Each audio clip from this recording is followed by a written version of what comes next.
I love it. Get that Wi-Fi going. I light the fire. You got it? All right. You can go fast. Go down. Our house is a very, very, very fine house.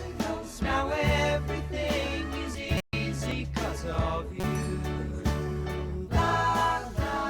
It's Spectrum fiber-powered internet, the most reliable internet you can count on. It's only everything. 1 hour.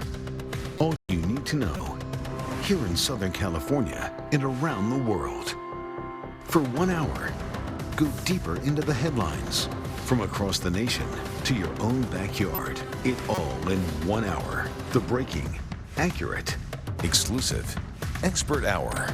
The For You Hour. NBC4 News at 6 with Colleen and Michael. NBC Nightly News with Tom Yams at 6:30.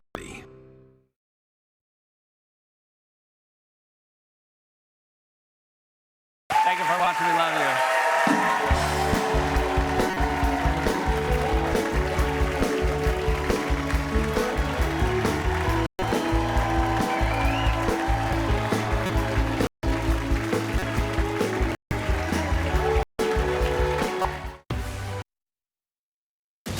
NBC4 News at 11 starts with breaking news. Right now at 11, for the first time in almost 7 years, the federal government is shut down. Senators went home without a deal, and that means starting now, many government workers are furloughed or going to work and not getting paid. This is a live look at the U.S. Capitol in Washington, D.C., where it's now just after 2 a.m. Lawmakers are set to meet again tomorrow morning, but an agreement then is considered unlikely. Good evening, everyone. I'm Carolyn Johnson. The Democrats want Affordable Care Act subsidies to be extended, but Republicans, who have the majority in the Senate, did not agree, and that led to the standstill. NBC4's Darsha Phillips in the newsroom now, and Darsha, once again, both parties blaming each other. Yeah, that's right, Carolyn. Essentially, this shutdown means the government can't pay its bills, so it will have to write a bunch of IOUs until Senate Democrats and Senate Republicans can hammer out an agreement on how to extend federal funding. When that will happen is anyone's guess. Just over 2 hours into the government shutdown with no deal and therefore no end in sight. The 60-vote threshold having not been received. The United States government is officially shut down. The U.S. Senate failed to pass 2 bills that would have funded the government past Tuesday. In a shutdown, Social Security, Medicare, and VA benefits will continue, so will student loans. But national parks could close. 750,000 federal workers could be furloughed. Others, like TSA officers, air traffic controllers, federal officers, and members of the military, would work without pay until the shutdown ends. Previous shutdowns canceled immigration hearings and delayed federal lending to home buyers and small businesses. The last thing we want to do is shut it down, but a lot of good can come down from shutdowns. President Trump warning some of the government employees furloughed might not come back when the government reopens. When you shut it down, you have to do layoffs, so we'd be laying off a lot of people that are going to be very affected. So how did we get here? Republican and Democrats have been clashing for months. Democrats demanding overhauls to Medicaid cuts and extensions to health care tax credits. They also sought assurances that Trump won't keep unilaterally withholding spending directed by Congress. GOP leaders declined to haggle over a short-term bill to prevent a shutdown temporarily, offering to keep the government open at current spending levels until November 21st. Both sides seemingly unwilling to budge and pointing the finger of blame at one another. Senate Democrats have sacrificed the American people to Democrats' partisan interests. So we see now Republicans are plunging America into a shutdown, rejecting bipartisan talks, pushing a partisan bill, and risking America's health care, worst of all.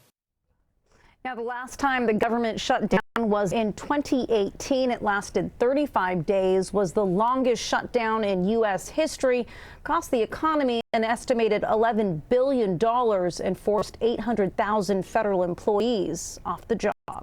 Live in the newsroom tonight, I'm Darsha Phillips, NBC4 News. And Darsha, when the government shuts down, congressional members still get paid. As for the rest of us, most Californians shouldn't worry about the shutdown impacting Social Security benefits or health care access. Those are covered by mandatory spending, meaning Congress has approved the checks going out without an expiration date. But customer service could suffer depending on how many employees are sent home. Planes and trains will continue operating during the shutdown, but delays are inevitable, especially if the shutdown drags on. TSA and air traffic controllers, for example, are not paid during the shutdown, and the longer it goes, the more likely they'll call out sick. Disaster response will continue. That includes firefighting efforts in the event of a wildfire. But the governor warns the state could face delays in reimbursement or recovery projects. And as for national parks, they will remain partially open. Those open air sites will remain open, but buildings inside them, such as visitor centers, will close. Be sure to stay with NBC4 tomorrow morning for Today in LA and the Today Show as we monitor if lawmakers can get any closer to a deal. Well, the Dodgers began their quest for a second straight World Series title tonight, and they're off to a good start in the Wild Card Series. Mario Solis live at Dodger Stadium for us tonight. Mario. Hey, Carolyn, thank you. Yeah, lots of excitement here at the stadium tonight. Got a little squirrely at the end, but the Dodgers leaving no doubt about who's the best team in this series. Dodgers strike first. Shohei Ohtani leading off the game with an impressive home run. The Dodgers blasting homers left and right off the Reds.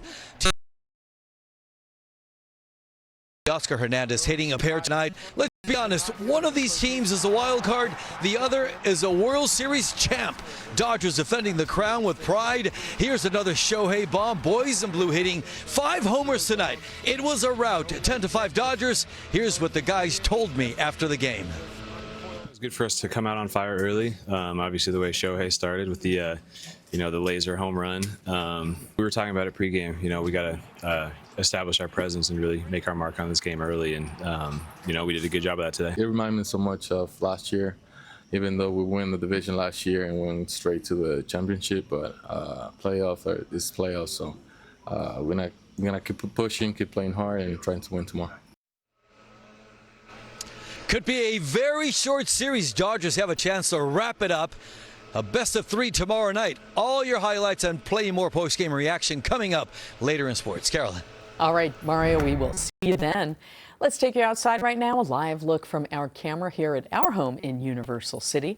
Meteorologist Melissa McGee is here with a look at the first alert forecast. Definitely cooler tonight, Melissa. Yeah, it really is, Carolyn. We've got numbers that are dipping down into the 60s. Outside we go. We're looking live at Universal City, closer to us, but all the way in the distance you can see downtown Los Angeles, that Cahuenga Pass as well. We do have a few clouds, patchy in nature, but currently for the basin, we're coming in at 64 degrees. Our high temperature today below average and at 77. Average for Los Angeles should be around 81 degrees. We did not hit that today, and a lot of temperatures even tomorrow will actually be below average. So it's 63 at this hour, Santa Clarita, 65 for Van Nuys. We've got the upper 60s in Santa Ana and 66 degrees out across areas in the Inland Empire. Satellite and radar showing you it's mostly clear here in Southern California, but the reason why conditions are cool for us have this trough of low pressure impacting the Pacific Northwest, Northern California, a series of storms impacting this region, allowing for the cooler air to drift down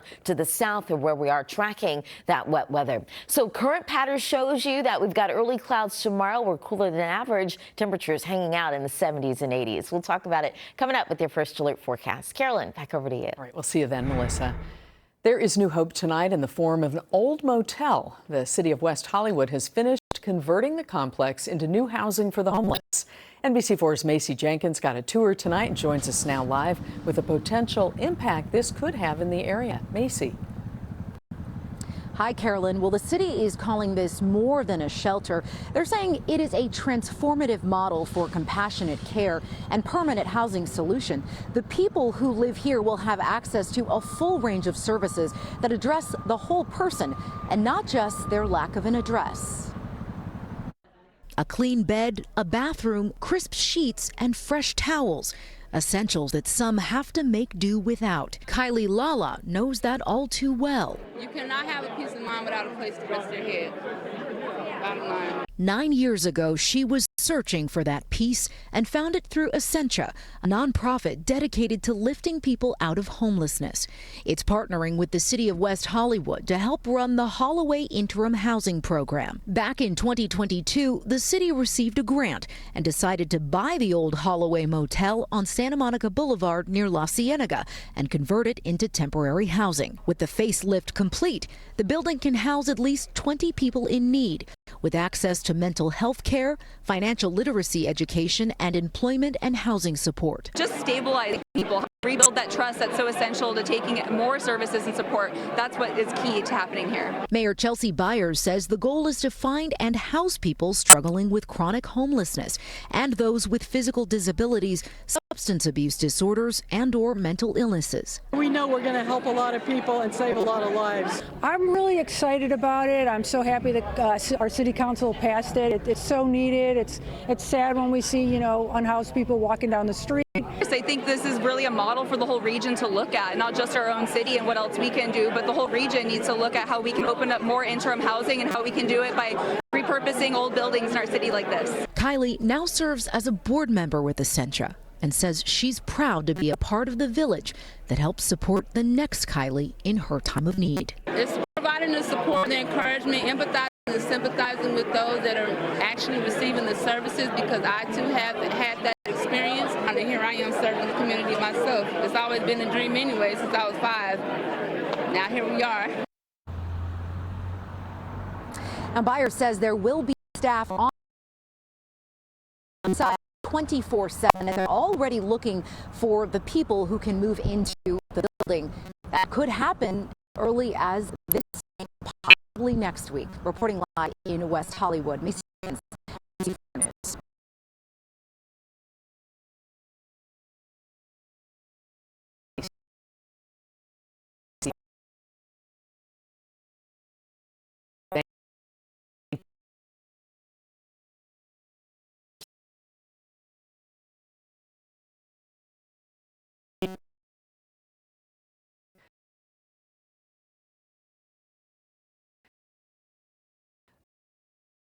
A new report from the deadly LA wildfire. Some victims say the report leaves out important details about emergency alert and evacuation failures.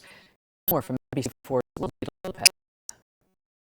Altadenians know what we saw the night of the fire, and it's not what's in this report. Homeowners in Altadena say the report on the emergency notification system and evacuations during the Palisades and Eaton fires left them with more questions than answers. This report bends over backwards to shield any decision maker or agency from accountability. We must collectively do better. Inside the Board of Supervisors meeting, frustration in part because some agencies, including fire departments from other cities, who were there to assist the fire, did not participate in the review. Reports from neighbors who reported seeing idling fire trucks and firefighters were presented by Supervisor at this response.